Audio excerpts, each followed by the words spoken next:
ایک ہی کسی نے پوچھا تھا کہ کیا قرآن میں گرامر کی غلطی ممکن ہے؟ نہیں ہو سکتی ہے۔ اصل میں تھوڑا سا شاید یہ سائل کے ذہن میں کچھ وسوسہ پیدا ہوا۔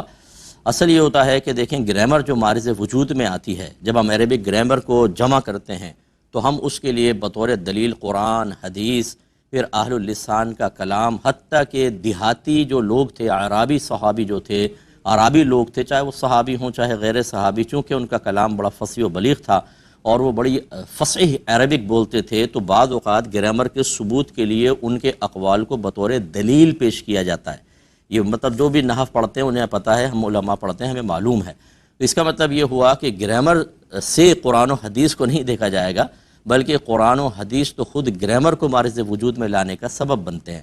ہاں یہ ضرور ہے کہ آپ نے گرامر مارز وجود میں آئی، مثلا 100 جملے آپ کے سامنے آئے، آپ نے نتیجہ نکالا کہ بھئی مثلا یہ اس طرح ہوگا، یہ اس طرح ہوگا، فاعل مرفوع ہوگا اور مفعول بہ منصوب ہوگا، لیکن پھر 101واں جملہ ایک عربی بول رہا تھا اور اس نے فاعل کے اوپر نصب پڑھ دیا، تو آپ نے کہا یہ کیسے ہو گیا؟ ایک میں مثال دے رہا ہوں آپ کو، یہ کیسے ہو گیا؟ تو پھر ہم یہ نہیں کہیں گے اس نے غلط کہا، بلکہ ہم کہیں گے کہ ایسے بھی ہوتا ہے، یہ خلاف قیاس، خلاف قانون اس نے کہا، غلط اس کو پھر بھی نہیں کہیں گے۔ اور اس پہ بڑی دلیل یہ ہے کہ اللہ تعالیٰ نے ارشاد فرمایا کہ اِنَّا نَحْنُ نَزَّلْنَا الذِّكْرَ وَإِنَّا لَهُ لَحَافِظُونَ، بے شک ہم نے ہی اس قرآن کو نازل کیا اور بے شک ہم ہی اس کی حفاظت کرنے والے ہیں۔ لہٰذا یہ ہو ہی نہیں سکتا کہ قرآن پاک میں کسی بھی قسم کی کوئی غلطی باقی رہ جائے۔ سب سے پہلے تو میرے آقا صلی اللہ علیہ وسلم جو علوم کا سمندر ہیں کہ تمام علماء اس پر متفق ہیں، کسی مکتب فکر کا اس میں اختلاف نہیں کہ تمام مخلوق سے زیادہ علوم میرے آقا صلی اللہ علیہ وسلم کو عطا کیے گئے، ہر طرح کا علم آپ کے پاس تھا، اور پھر آپ کی صحبت میں رہنے والے صحابہ، اور بالفرض نبی کریم کی توجہ نہ رہی تو وہ قرآن کے نزول کا زمانہ تھا، فوراً اللہ تعالیٰ کی طرف سے وحی نازل ہو جاتی کہ اس کو ٹھیک کیجئے، یہ الہام فرمایا جاتا ہے، جیسے کہ بہت سارے امور میں ہے۔ ایک دفعہ نبی کریم صلی اللہ علیہ وسلم نالین پہن کے چونکہ نماز پڑھاتے تھے، پڑھا رہے تھے، تو درمیان نماز میں سرکار نے اپنے نالین اتار دیں، صحابہ نے بھی اتار دیں۔ سرکار نے بعد میں پوچھا کہ تم نے ایسا کیوں کیا؟ عرض کی آپ کو نماز میں ایسا کرتا دیکھا تو ہم نے بھی کر لیا۔ رحمت کونین صلی اللہ علیہ وسلم نے ارشاد فرمایا کہ ابھی جبرائیل میرے پاس آئے تھے، انہوں نے بتایا کہ آپ کی نالین میں کچھ گندگی لگی ہوئی ہے، مثلا گوبر وغیرہ لگا ہوا ہے، تو آپ اس کو اتار دیں، تو میں نے اس لیے اتار دیا۔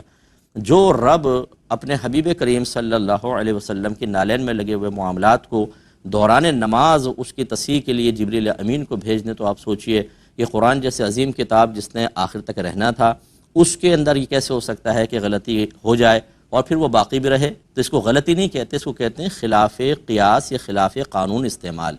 کہ اس کو غلط کبھی بھی اہل لسان کے استعمال کو کبھی بھی نہیں کہیں گے، اور نہ قرآن کو۔ اللہ تبارک و تعالیٰ نے قرآن کی حفاظت کا خود وعدہ فرمایا، لہٰذا اس میں کوئی تبدیلی، کوئی خرابی ہو ہی نہیں سکتی ہے، بلکہ خدا نہ خواستہ اگر کوئی باقاعدہ عقیدہ یہ رکھے کہ قرآن میں غلطی ہو سکتی ہے، یہ تو اس نے اپنے مذہب کو کمزور کر دیا، کیونکہ اب تو غیر مسلمین کو کہنے کا موقع ملے گا کہ تمہارے قرآن میں غلطیاں ہیں۔ اس کا مطلب یہ قرآن جب ایک غلطی تمہارے اپنا کوئی آدمی کہتا ہے تو پھر دوسرے تو بدرجہ اولا وہ کہیں گے اور بھی خرابیاں ہو سکتی ہیں، تو لہٰذا ایسی کوئی بات نہ کہی جائے۔ اور قرآن پاک بالکل زبردست قسم کے فصیح و بلیغ کلام ہیں، اور یہ ایسا کلام خود سوچئے کہ اگر اس میں کوئی غلطی رہ جاتی تو اس زمانے کے کافر جو تھے وہ خاموش رہتے؟ وہ تو ڈھونڈ رہے تھے کوئی چیز کہ کسی بھی طریقے سے اسلام کے اوپر اٹیک کرنے کا موقع ملے، لیکن وہ بالکل خاموش رہے، بلکہ انہوں نے تو قرآن کی فصاحت و بلاغت کو دیکھ کر متحیر ہو گئے، متعجب ہو گئے کہ یہ تو اس جیسا کلام تو انسان کا کلام ہو ہی نہیں سکتا۔ تو اگر معاذ اللہ غلطی ہوتی تو اس قسم کے جملے تو نہ کہتے۔ تو امید ہے کہ آپ بات سمجھ گئے ہوں گے۔